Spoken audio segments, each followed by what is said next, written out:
people that he or she works with. This leader always believe in, hey, you gotta be a student of lifelong learning. There's always something new to learn. Characteristic number 2. Such a leader always wants to help people realize their full potential. It's always challenging the person to go beyond their comfort zone and achieve success, for success is always out there, beyond the comfort zone. A leadership of coaching style, such a person will motivate the individual to perform tasks that are difficult, that are outside of the comfort zone. My dear Toastmasters, I want you to imagine this scenario. John is a colleague of yours for 10 years.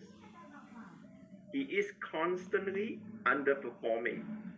He disappears from his desk for long periods of time on a daily basis, and none of his teammates know where he goes to. He regularly misses deadlines, and his work is always riddled with mistakes.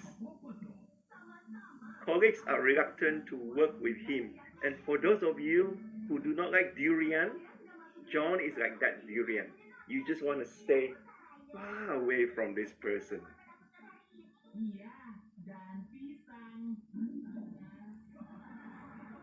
He has reported to different managers over the years, but none of this has been able to make a difference.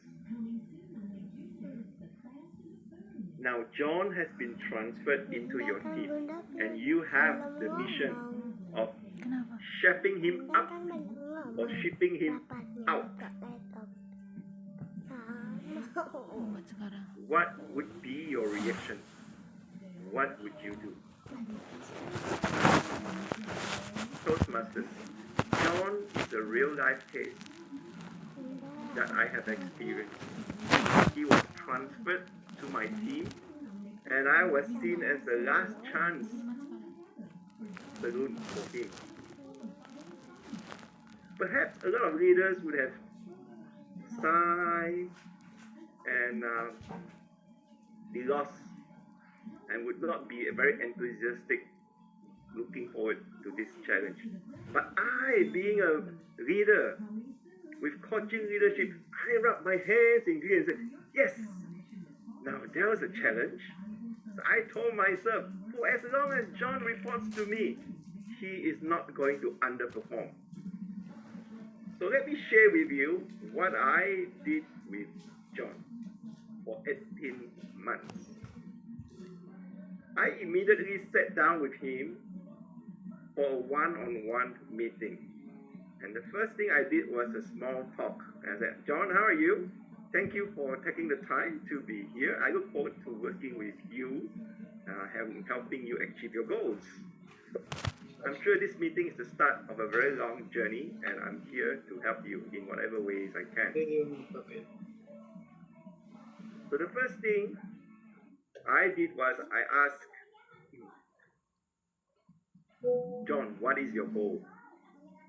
What do you want to achieve?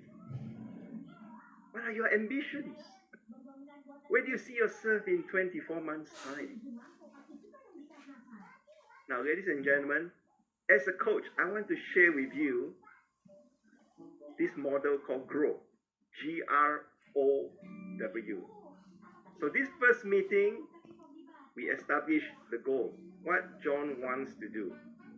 And after some time asking questions, he figured out what he wanted to do. And I proceeded to ask him, now that you know where your goal is, what is the current reality?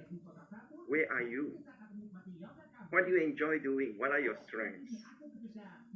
Now, it is at this point that I gave him feedback using the sandwich approach.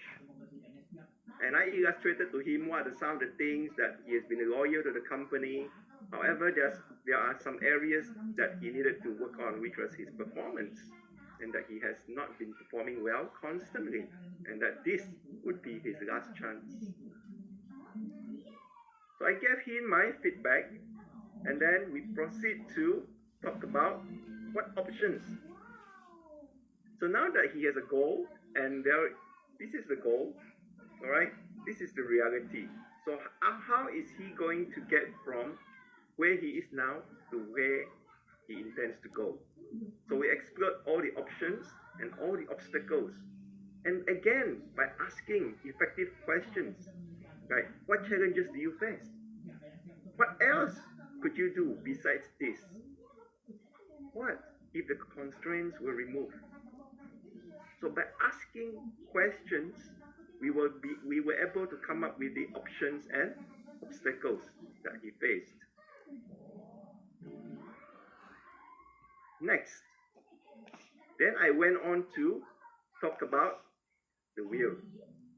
This is where we help John to establish his will, his commitment to an action plan. And at this point in time, I told John, look,